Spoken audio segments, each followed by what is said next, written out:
పేరండి? నా పేరు బొట్టు చిదానంద శాస్త్రి. మీరు చేనేత సంబంధించి మగ్గం నేస్తుంటారండి? నేను మగ్గం నేస్తాను. ఇలాగే జరీ, ఆసు జరీ మాకు చేనేతకు సంబంధించిన వర్క్ అంతా చేస్తాను. వర్క్ అంతా వచ్చు మీకు. ఎన్ని ఏళ్ళు బట్టి చేస్తుంటారు? నాకు ఇప్పుడు 65 సంవత్సరాలు. 15వ సంవత్సరం నుంచి నాకు ఇదే వృత్తి. అంటే 50 సంవత్సరాల నుంచి ఇదే వర్క్. 50 సంవత్సరాల నుండి. అంటే చాలా మంది ఈ వృత్తిని వదిలేశారు కదా, వేరే పనులకు వెళ్ళిపోతున్నారు కదా. అవును, ఎందుకంటే దీని మీద ఆదాయం లేదు. గతంలో ఉన్న వర్క్కి ఇప్పటికి చాలా మార్పులు వచ్చేసినాయి. పవర్ లూమ్ వచ్చిన తరువాత చేనేత వర్క్ చాలా తగ్గిపోయింది. ఎందుకంటే ఇవాళ పవర్ లూమ్కి పోటీ పడలేకపోతున్నాం చేనేత. అందుకని దీనికి ఆదాయం తక్కువైంది. జనం మా వాళ్ళని కూడా, మేము కూడా మా పిల్లల్ని కానీ ఎవరిని కానీ ఈ పనిలో, ఈ వృత్తిలో పెట్టట్లా, వేరే పనులకి పురమాయించి చేసుకుంటున్నాం. ఇప్పుడు మరి అది ఈ విధంగా జరుగుతుంది. ఎవరైతే చేనేత వాళ్ళని సంబంధించి బాగా ఆదుకోవాలని చెప్పి గత ప్రభుత్వం ఉన్నప్పుడు లోకేష్ గారు పాదయాత్రలో భాగంగా అయితే ఎన్నికల ప్రచారంలో అయితే ఒక హామీ ఇచ్చారు. నేను అధికారంలోకి వస్తే చేనేత కార్మికులను ఆదుకుంటాము, 200 యూనిట్ల వరకు సబ్సిడీ ఇస్తామని చెప్పారు కదా, అంటే ఫ్రీగా ఉచితంగా ఇస్తామని చెప్పారు. సో అందులో భాగంగా హామీని నెరవేర్చారు. నిన్న క్యాబినెట్ కూడా ఆమోదం తెలిపింది. ఎలా ఫీల్ అవుతున్నారు? కానీ 200 యూనిట్లు చేనేత కార్మికులకి వాళ్ళకి ఇవ్వటం చాలా హర్షణీయం. నిజంగా లోకేష్ బాబు గారికి ఇది ఒక మంగళగిరికే కాదు, రాష్ట్ర వ్యాప్తంగా కూడా కూటమి ప్రభుత్వం తీసుకున్న ఒక మంచి నిర్ణయం. ఈ ఈ నిర్ణయంతో చేనేతలకు సంబంధించిన ప్రతి ఒక్కళ్ళు కూడా ఈ ప్రభుత్వానికి, ముఖ్యంగా మా మంగళగిరి నుంచి లోకేష్ గారికి ప్రత్యేక ధన్యవాదాలు. అంటే అనుకున్నారా ఇంత త్వరగా హామీని నెరవేరుస్తారంటే? అంటే రాజకీయ నాయకులు చాలా మంది ఎన్నికల ముందు చాలా హామీలు, 100 హామీలు ఇస్తారు, ఏవి నెరవేర్చారు కదా. సో అట్లానే అనుకున్నారా, లేదంటే నెరవేరుస్తారు అనుకున్నారా? అయితే కొంచెం టైం పట్టిద్ది అనుకున్నాము, కానీ ఇంత త్వరగా 9 నెలల్లో చేస్తారని అనుకోలేదు. కానీ ఇంత త్వరగా ఇచ్చినందుకు కూడా ప్రభుత్వానికి పూర్తిగా మా నుంచి ధన్యవాదాలు. మా సహకారం కూడా ఇప్పుడు వారికి ఉంటుంది. అంటే ఇప్పటి వరకు చాలా ప్రభుత్వాలు వచ్చినాయి కదండి, సరే ఏ ప్రభుత్వమైనా ఈ విధంగా ఆదుకుందండి మిమ్మల్ని? చేనేతకు సంబంధించి నిజంగా ఈ కరెంటు ఉచితం అనేది ఏ ప్రభుత్వం ఇంతవరకు నాకు ఊహ తెలిసిన కాడి నుంచి ఎప్పుడు ఎవరు కూడా చేయలేదు. ఈ ప్రభుత్వం వచ్చిన తర్వాత ఇచ్చిన మాట ప్రకారం ఈ నెరవేర్చారు ఈ ప్రభుత్వం మటుకు. ఎంత ఆదా అవ్వచ్చు? ఒక కుటుంబానికి 200 యూనిట్లు అంటే కొంతవరకు ఆదా అవుతుందా డబ్బులు? దగ్గర 1500 రూపాయల దాకా ఆదా అవ్వచ్చుదండి. అంటే ఒక్క నెల కాదు, ప్రతి నెల. ప్రతి నెల అంతే కదా మరి. ఇప్పుడు వాస్తవంగా ఇప్పుడు మాకైతే ఇది కరెంట్ లేదే కుదరదు. కరెంటుతో పని మాకు ఖచ్చితంగా మాకు వచ్చేటప్పుడు 1500 రూపాయల దాకా కరెంటు బిల్లు వస్తుంటుంది. దాంట్లో మరి 200 యూనిట్లు తక్కువ అంటే 1200-1300 కలిసి వచ్చినట్టే కదా. దానివల్ల మరి మాకు ఉపాధి కొంచెం ప్లస్సే కదా. ఆర్థికంగా కొంతవరకు మిమ్మల్ని నెల మరి అది బెనిఫిట్. ఏం చెప్తారు లోకేష్ గారికి? ప్రత్యేక ధన్యవాదాలు ఆయన. ఎందుకంటే ఇప్పుడు ఒక లోకేష్ అనే కాదు, ఇప్పుడు ఇది రాష్ట్ర ప్రభుత్వం మొత్తానికి కాబట్టి కూటమి ప్రభుత్వానికి మా తరపు నుంచి ధన్యవాదాలు. ఎలా చేస్తున్నారు లోకేష్ గారు? మీ ఎమ్మెల్యే కదా. లోకేష్ గారు చెప్పినట్టుగానే మరి మంగళగిరిలో అభివృద్ధి పదంలో నడిపిస్తున్నాడు. ముఖ్యంగా కొన్ని సమస్యలు ఉన్నాయి ఇక్కడ, వాటన్నిటి మీద దృష్టి పెట్టి మరి వర్క్ చేయటం జరుగుతుంది. ఆయన డ్రైనేజీ వ్యవస్థ ఒకటి, రోడ్లు కానివ్వండి, కొంతమంది ఇల్లు లేని పేదలకు కూడా బీఫారాలు పట్టాలు కూడా ఇప్పిస్తానని కూడా చెప్పిన హామీ ఇచ్చాడు. దాన్ని కూడా త్వరలోనే నెరవేరుస్తారని కూడా మేము ఎదురు చూస్తున్నాం. ఇక్కడ మంగళగిరి నుంచి కూడా తప్పకుండా నెరవేరుస్తారని కూడా మేము ఆశిస్తున్నాం. అంటే గత ఎమ్మెల్యేకి ఎమ్మెల్యే పనితీరుకి తేడా చూసుకుంటాం కదా. గతంలో ఉన్న ఎమ్మెల్యే ఎలా పనిచేస్తారు, ఇప్పుడు ఈయన ఎలా పనిచేస్తారు? అయితే ఒకటండి, గతం ఎమ్మెల్యేనే మాకైతే తెలియదు అసలు ఆయన ఎవరో కూడా ఏంటో. 2 సార్లు గెలిపించారు కదా. గెలిపించాము అంతవరకే. కానీ ఇప్పుడు లోకేష్ బాబు దగ్గరికి వెళ్ళాలంటే టెన్షన్కి ఎవరైనా వెళ్ళిపోవచ్చు. కలుస్తాడు ఆయన ఖచ్చితంగా. ప్రజా దర్బార్ ఒకటి పెట్టారు, ప్రతి ఒక్కళ్ళని కలుస్తున్నారు. ఏదన్నా సమస్యలని వెళ్తే మటుకు తీసుకుంటున్నాడు అర్జీలు, సాధ్యమైనంత వరకు చేసి పెడుతున్నారు. ఆ వెసులుబాటు ఉండేదా పాత ఎమ్మెల్యే? అది లేదండి. ఇంకొక గొప్ప విషయం ఏంటంటే, ఇక్కడ మంగళగిరి నియోజకవర్గంలో ఎవరైనా చనిపోతే ఆర్థికంగా ముందు అర్జెంటుగా 10,000 రూపాయలు ఇచ్చే వ్యక్తిని ఈ ఎమ్మెల్యేనే చూస్తున్నాం ఇక్కడ. గెలిచిన తర్వాత ఇది స్టార్ట్ చేశాడా? గెలిచినప్పుడు కాదు, గెలవక ముందు నుంచే ఉంది. ఇంతకు ముందు నుండి ఇస్తున్నాడు, ఓడిపోయినప్పుడు ముందు నుంచే. ఓడిపోయిన 5 సంవత్సరాలు చేనేత కార్మికులకు పనిముట్లు, చిన్న చిన్న తోపుడు బళ్ళు, రిక్షా బళ్ళు, ఇలాంటి కుట్టు మిషన్లు అలాంటివి ఎన్నో ఇచ్చారు. ఉపాధి హామీల కింద ఆయన కొన్ని పథకాలు ప్రవేశపెట్టి మహిళలకి, ఇట్లా చేనేత కార్మికులకి అలాంటివి కొన్ని పథకాలు ఇచ్చి వాళ్ళని ఆదుకోవడం జరిగింది. అంటే భారీ మెజార్టీతో గెలిపించారు కదా మంగళగిరి ప్రజలు. సో గెలిపించినందుకు ఈ 9 నెలల లోకేష్ పాలన చూసాక హ్యాపీగానే ఉన్నారా? హ్యాపీయేనండి. అందరూ హ్యాపీగానే ఉన్నారు. అయితే ఒక్క మాట ప్రభుత్వానికి, ఇప్పుడు చేనేతకు 200 యూనిట్లు ఇస్తున్నారు. అలానే దానికి సంబంధించిన వర్క్ ఉన్నట్టు అచ్చులతికే వాళ్ళు, ఆసులు తోడేవాళ్ళు, ఇలాంటి వాళ్ళు కూడా ఉన్నారు. వాళ్ళకు కూడా ఈ 200 యూనిట్లు చెందేటట్టుగా చేస్తారని మేము కూడా ఆశిస్తున్నాం. బాబా మీ పేరండి? చింతక్రింది శివశంకర్. ఓకే. మీరు మగ్గం వేస్తుంటారండి? మగ్గం నేస్తాను. ఎన్నేళ్ళు పెట్టి వేస్తుంటారు? నేను దగ్గర చిన్నతనం నుంచి నేస్తాను. అంటే చాలా మంది ఈ వృత్తిని వదిలేస్తున్నారు కదండి. అంటే కొంచెం పాలకులు అనేవాళ్ళు పట్టించుకునే వాళ్ళు కాదు. లోకేష్ గారు ఎమ్మెల్యే అయ్యాక మా పద్మశాలీలు స్థితిగతులు అనేవి తెలుసుకొని దీన్ని బాగా చేయాలి, దీన్ని ఆదాయ రూపాన్ని చేయాలని చెప్పి ఆయన ఒక బాగా విజన్ పెట్టుకున్నాడు. ఆయన చంద్రబాబు నాయుడు గారు కానీ ఏదైనా సరే మొదటి నుంచి కూడా ఎంఎస్ కోటేశ్వరరావు కానించి కానీ ఈ పరిశ్రమ అనేది ఒక టాలెంట్గా చూసుకున్నారు. ఇవాళ మళ్ళా లోకేష్ గారు కూడా గెలవటం వల్ల దీని మీద బాగా చేయాలని ఆయన ఆరాటం. మరి మీకు సంబంధించి 200 యూనిట్లు కరెంటు ఉచితంగా ఇస్తున్నారు కదా, సో ఎలా ఫీల్ అవుతున్నారు? దీన్ని చాలా సంతోషం, చాలా ధన్యవాదాలు ఆయనకి, లోకేష్ గారికి, చంద్రబాబు నాయుడు గారికి, పవన్ కళ్యాణ్ గారికి. మేము మరవలేము. ఆయన జీవితకాలం మేము ఉన్నంతకాలం ఆయన చేసే పనులు మేము మరవలేము.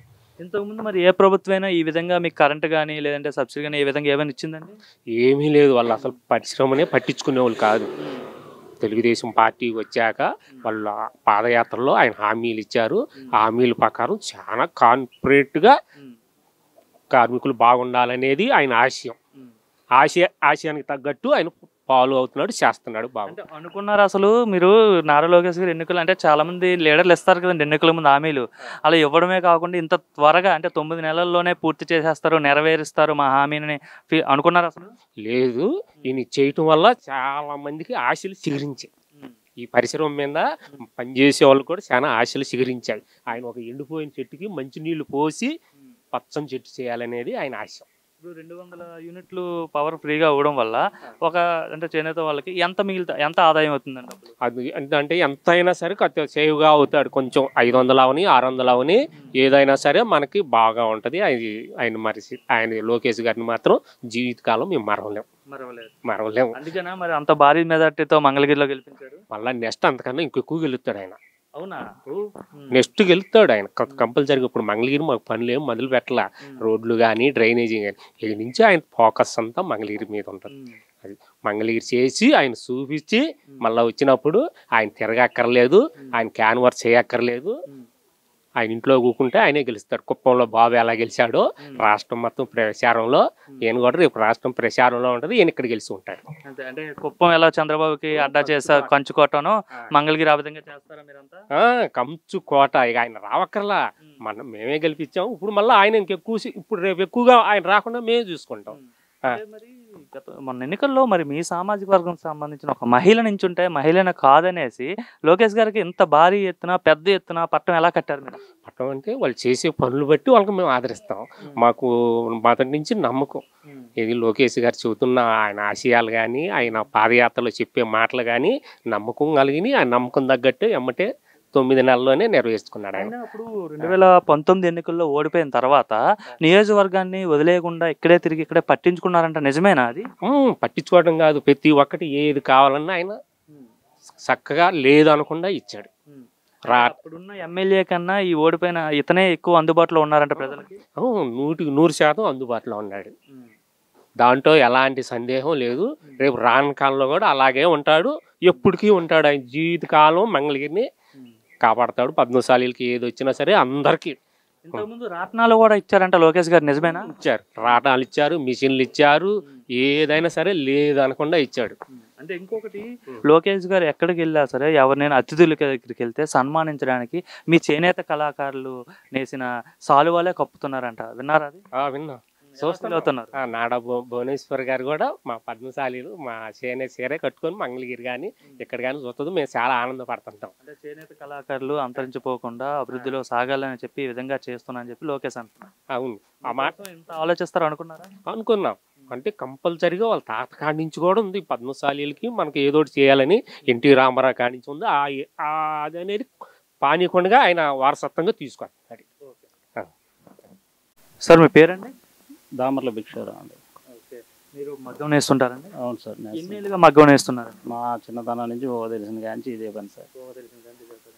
బాగా ఎక్కువ ఆదాయం వస్తుందా ఏంటి? ఎక్కువ ఆదాయం ఎందుకు వచ్చింది సార్? 400 నుంచి సగటున సుమారు 400, 450 అట్లా పడి టోటల్ యావరేజ్ చూసుకుంటాం అంతే. ఇది ఒకటే ఆదాయం అండి మీకు? ఇంకేమైనా ఆల్టర్నేటివ్?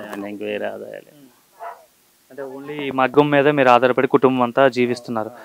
సో ఇప్పుడు మగ్గంకు సంబంధించి చేనేత వాళ్ళకి సంబంధించి నారా లోకేష్ గారు ఇంతకుముందు ఎన్నికల్లో ఒక హామీ ఇచ్చారండి. ఏదైతే 200 యూనిట్ల వరకు ఉచితంగా కరెంట్ ఇస్తామని చెప్పి అయితే ఆయన సబ్సిడీ ప్రకటించారంట ఎన్నికల ముందు. సో దాన్ని నిన్న క్యాబినెట్లో ఆమోదం కూడా చేశారు. ఎలా ఫీల్ అవుతున్నారు? మీకు ఇప్పుడు వరకు లేదు కదా, 200 యూనిట్లు ఇక్కడ నుండి ఫ్రీగా మీరు వాడుకోవచ్చు కరెంటు మగ్గానికి సంబంధించి. ఎలా ఫీల్ అవుతున్నారు? సంతోషంగా ఫీల్ అవుతాం సార్. ఇప్పుడు 200 యూనిట్ల వరకు మాకు ఆదాయం వచ్చినట్టే కదా సార్, సంతోషంగానే ఫీల్. ఇంతకుముందు ఎవరైనా ఇట్లాంటి పథకం పెట్టారంటే సబ్సిడీ పెట్టారా మగ్గానికి? లేదండి, ఇంతవరకు ఎవరో సబ్సిడీ ఇచ్చింది ఏం లేదు. అంటే చేనేత వాళ్ళకి సంబంధించి లోకేష్ గారు ఆదుకున్నారు కదా, సో ఏం చెప్తారు ఆయన లోకేష్ గారికి? ధన్యవాదాలు చెప్తామండి, మాకు ఇంత అండగా ఉంటున్నందుకు ధన్యవాదాలు చెప్తున్నాను. సేవే కదండి ఇప్పుడు ఎవరైతే చేనేత వాళ్ళు ఉన్నారో వాళ్ళందరికీ, చేనేత వృత్తి అందరికీ సేవే కదండి, ఇది చాలా సంతోషంగా ఉంది. అంటే ఇంతకుముందు ఏదైనా ప్రభుత్వం ఈ విధంగా ఆదుకున్నారండి మిమ్మల్ని?